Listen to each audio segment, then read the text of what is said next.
To have a cup of coffee implies a tremendous process that starts miles away from the coffee shop in the valleys or the mountains of Africa, Latin America, of South Asia. Since the moment you plant the seed until you have that cup of coffee, a time of 3 to 4 years could elapse. Road transport is the initial and the final part of the process.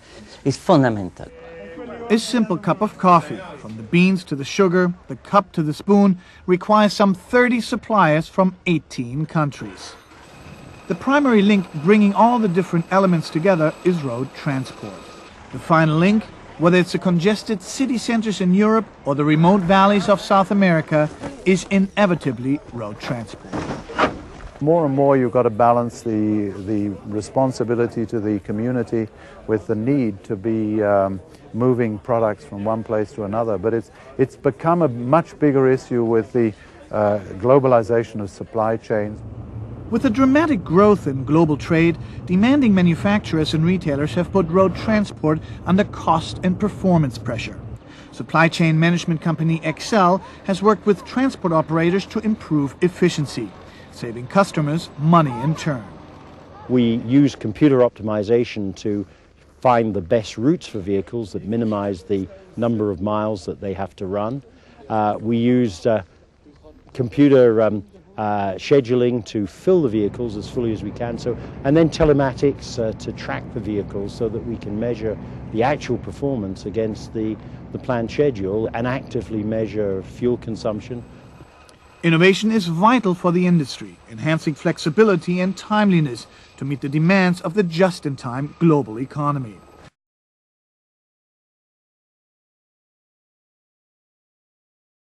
A vast majority of road transport operators are responsible and law-abiding.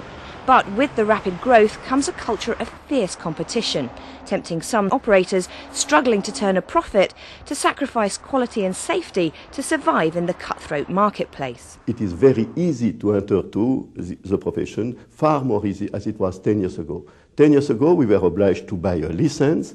Today, with 9,000 euros, you can be a fleet operator. With 2 weeks training, you can be a fleet operator. Operating in an ultra-competitive, fully liberalised market, the vast majority of road transport operators survive on very slim margins.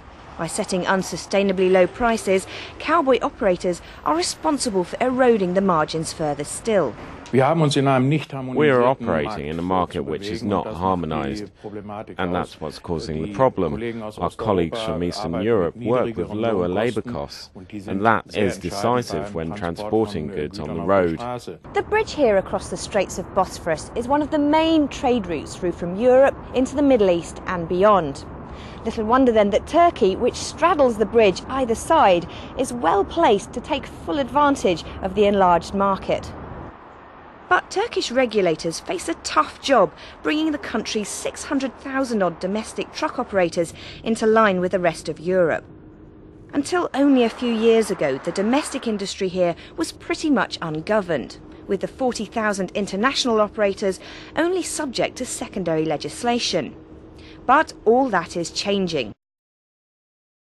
To aid this transition, the Turkish government, in collaboration with national and international trade bodies and with the support of the road transport industry, have established a school of transportation and logistics at Istanbul University. We should give more emphasis on training our drivers, on training our managers, and on training our operators themselves. And when you have trained professionals are doing the job really, then you will have the cowboys out of the roads. But of course, this has to be backed by strong political decisions and healthy legal framework. It's an approach that's being reflected Europe-wide. The global body for road transport operators, the IRU, have established a network of certified local training academies, providing harmonised international training courses in safety and road transport management that are recognised throughout the world.